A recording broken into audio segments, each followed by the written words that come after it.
안녕하십니까. 저는 사업관리팀의 조우태 대리입니다.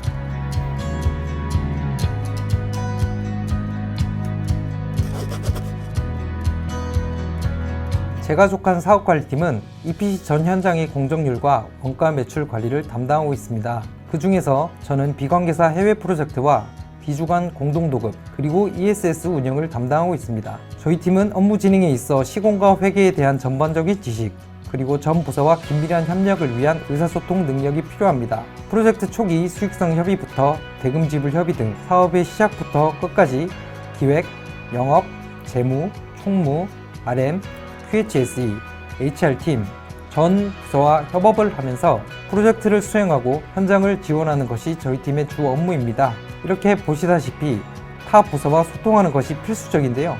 이를 통해 다양한 회사 구성원분들과 안면을 틀 수 있어서 좋은 것 같습니다.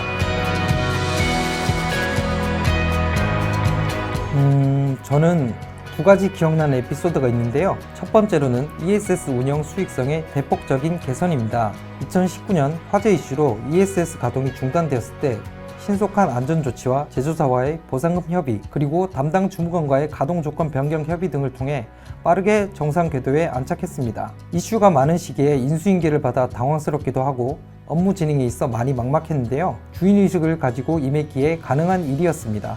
처음으로 담당했던 수익성 관련 업무에서 큰 뿌듯함을 느꼈고 새로운 마음가짐으로 업무에 임하는 계기가 되었습니다. 두 번째로는 21년 말 수주를 통한 KPI 초과 달성입니다. 제가 사업관리팀에 발령이 난 후 처음으로 규모가 큰 수주를 달성해 회사에 조금이나마 기여를 했다는 점이 기억에 남습니다. 저는 업무에 대한 스트레스를 등산으로 해소하고 있습니다.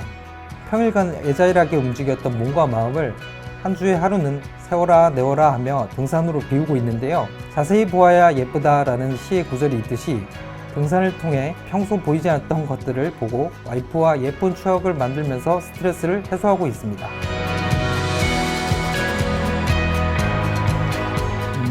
저와 가장 잘 어울리는 키워드는 애자일입니다. 앞서 말씀드렸던 것처럼 다수의 현장과 업무를 진행하기에 데일리 업무 중 계획적인 업무보다 돌발적으로 발생하는 업무들이 상당히 많습니다. 하루 일과를 끝마치기 위해서는 애자일한 업무 수행은 필수적이라고 생각합니다. 뿐만 아니라 저의 평소 성향도 업무가 홀딩되어 있는 것을 싫어하기에 애자일이 저와 가장 맞는 키워드라고 생각합니다.